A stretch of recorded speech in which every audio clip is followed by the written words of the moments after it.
আলহামদুলিল্লাহ, সমস্ত প্রশংসা আল্লাহ তাআলার জন্য, যিনি আমাদেরকে সৃষ্টি করেছেন, অশেষ নিয়ামত দান করেছেন। তিনি আমাদের জীবনের প্রতিটি মুহূর্তের নিয়ন্ত্রক। দরুদ ও সালাম বিশ্ব নবী হযরত মুহাম্মদ সাল্লাল্লাহু আলাইহি সাল্লামের প্রতি, যিনি চূড়ান্ত বার্তা নিয়ে আমাদের মাঝে এসেছেন।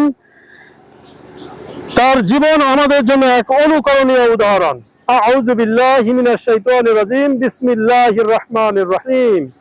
নাহমাদুহু ওয়া নুসাল্লি আলা রাসূলিহিল কারীম। আম্মা বাদ। আসসালামু আলাইকুম ওয়া রাহমাতুল্লাহ। ভিউয়ার্স, আজকে আমরা এখানে উপস্থিত হয়েছি হযরত ঈসা আলাইহিস সালামের জীবনী নিয়ে আপনাদেরকে কিছু তথ্য প্রদান করব। বরাবরের মতোই আমাকে সাহায্য করবে মিজান। আসসালামু আলাইকুম। ওয়া আলাইকুম আসসালাম। মিজান, কেমন আছো? আলহামদুলিল্লাহ, কেমন আছেন? আলহামদুলিল্লাহ, আমিও ভালো আছি।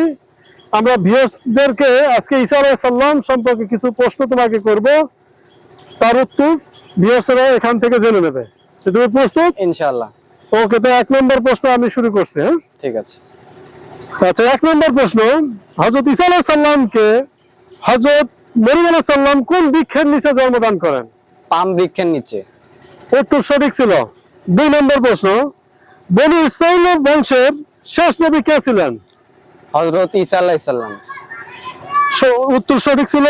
3 নম্বর প্রশ্ন, হযরত ঈসা আলাইহিস সালাম এবং মহানবী হযরত মুহাম্মদ সাল্লাল্লাহু আলাইহি সাল্লামের আগ পর্যন্ত সময়কে কি বলা হয়? রাসূলের আগমনের পূর্ববর্তী সময় বা মধ্যকার সময়। বিরতিকাল বলে। হ্যাঁ, রাসূলের আগমনের বিরতিকাল, এই যে মাঝে গ্যাপ।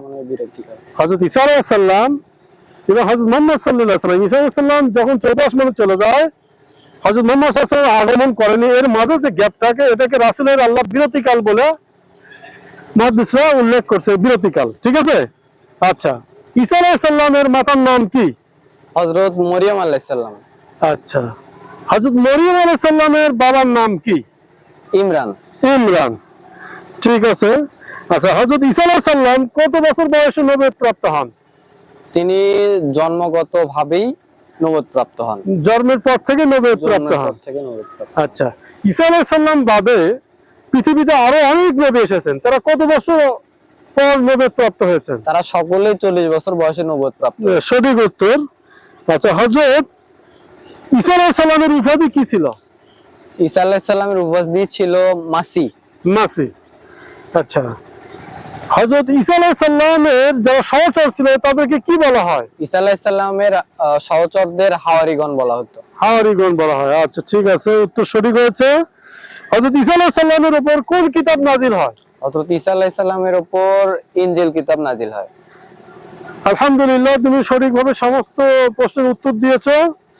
ইনশাআল্লাহ ভিউয়ার্স, পরবর্তীতে আমরা হযরত মুসা আলাইহিস সালামের জীবনী নিয়ে আপনাদেরকে কিছু সম্যক ধারণা দেব।